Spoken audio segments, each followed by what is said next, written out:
بسم اللہ الرحمن الرحیم۔ پرمسرت ازدواجی زندگی کا راز۔ آزادی نظام سے لاتعداد فائدوں کے ساتھ ساتھ بعض معاشرتی مسائل بھی پیدا ہو گئے ہیں۔ ایک زمانے میں عورت کی ذمہ داریاں صرف بچوں کی دیکھ بھال اور باورچی خانے تک محدود تھے۔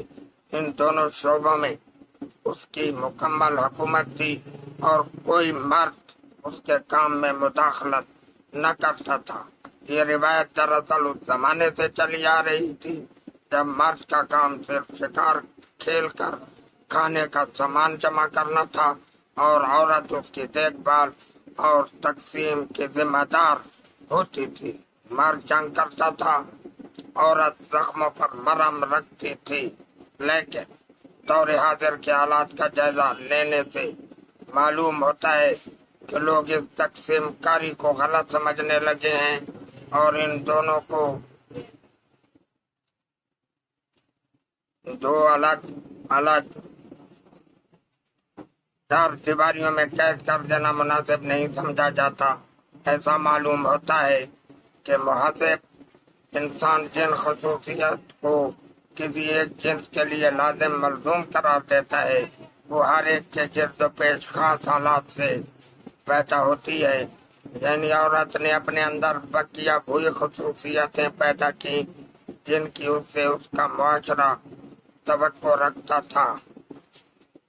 در حقیقت ازدواجی زندگی کے تقاضے اکثر و بیشتر انسان کی بعض ایسی خصوصیتیں منظر عام پر لے آتے ہیں جو اس سے قبل نظروں سے پنہا رہتی ہیں۔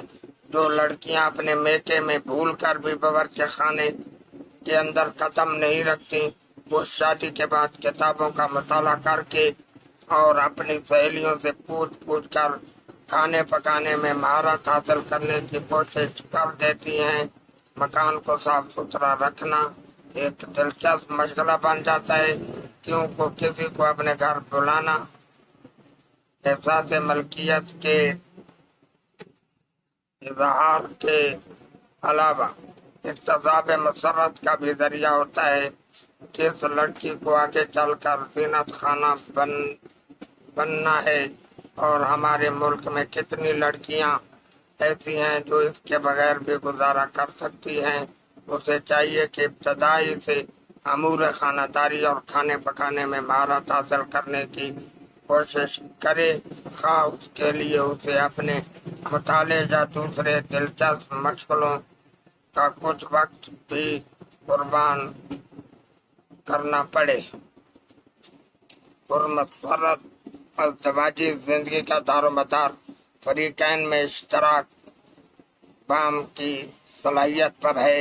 یہ اشتراک بام صرف تفریح اور دلچسپیوں تک محدود نہیں رہنا چاہیے، دونوں میں یہ صلاحیت بھی ہونی چاہیے کہ ان میں سے ہر ایک اپنے ذوق کو دوسرے کے ذوق سے ہم آہنگ کر سکے تاکہ ایک دوسرے کی مسرت سے خوشی حاصل ہو سکے۔ جنسی ہم آہنگی کی لذتیں اس وقت محدود ہو جاتی ہیں جب شادی کے بعد پہلے دن سے یہ کوشش شروع کر دی جاتی ہے کہ بچہ ابھی نہ ہونا چاہیے، کیونکہ تشویش یا احتیاط خواہ وہ جیسی بھی ہو لذت کی نفی کرتی ہے۔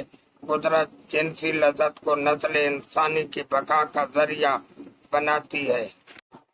شادی کے بعد مرد یا عورت کسی کو یہ نہیں سمجھنا چاہیے کہ اس کی شخصیت یا زندگی میں کس طرح کی کوئی تبدیلی پیدا نہیں ہوگی۔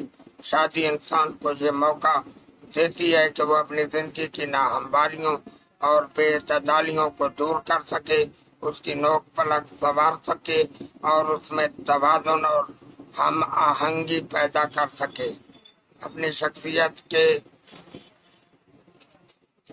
کام کو مسرت آگی ہم میں ضم کر سکے۔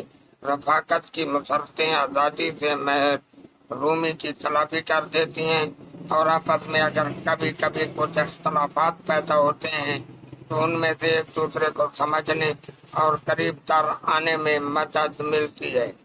نئی شادی کا طلسم ٹوٹنے کے بعد بعض اوقات فریقین کو یہ تلخ احساس ہوتا ہے کہ ان میں مکمل ہم آہنگی نہیں ہے۔